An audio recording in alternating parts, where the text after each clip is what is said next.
From colonized to counterpart, from empire to equal, how India just beat Britain at its own game, how India flipped the script on the British Empire.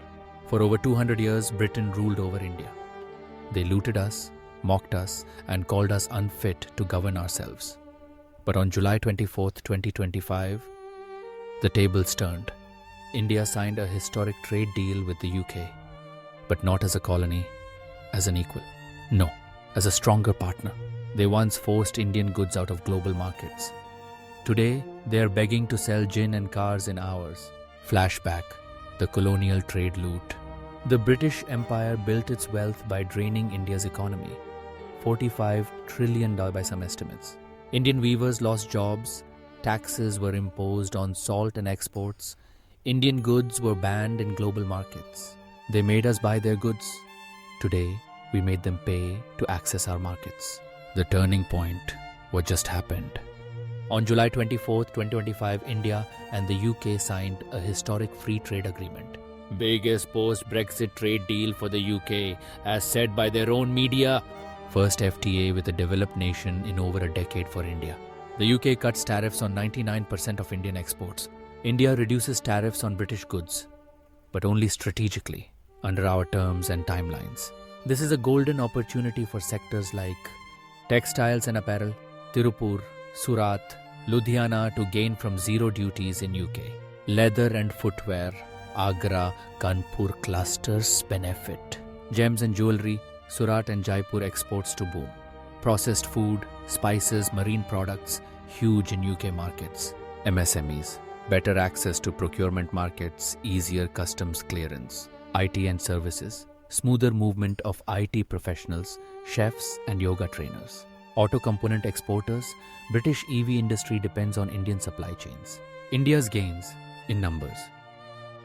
Annual export boost, 11 to 15 billion initially, projected to hit 25 to 30 billion year by 2040. Jobs created 100,000 plus by 2030, especially in manufacturing and MSME sector. UK opens 38 billion worth of procurement to Indian firms. Visas, 1800 yearly for chefs, yoga instructors, professionals. India's terms, our timelines, how we negotiated smartly. Scotch whisky, import duties currently under 50%. Immediate cut to 75%, gradual cut to 40% in 10 years. No sudden flood of alcohol in Indian markets, gives time for Indian distillers to compete. Luxury cars and EVs. Import duties dropped from 100% plus to 10%, but under strict quota. Only a limited number of high-end vehicles enter duty-free. India's domestic EV plans are protected. No compromise on pharma. Yes, India retains generic drug rights. No data exclusivity clauses that hurt Indian companies. Everything on India's terms. Timed, controlled, and gradual. The risks. What to watch out for. Imported British goods may challenge local sectors. Scotch impact on Indian distilleries. British dairy, cheese, potential hit to Amul Milky Mist, Mother Dairy, Dodla, Nandini, and more and Indian producers. But can they really match Indian cost mindset?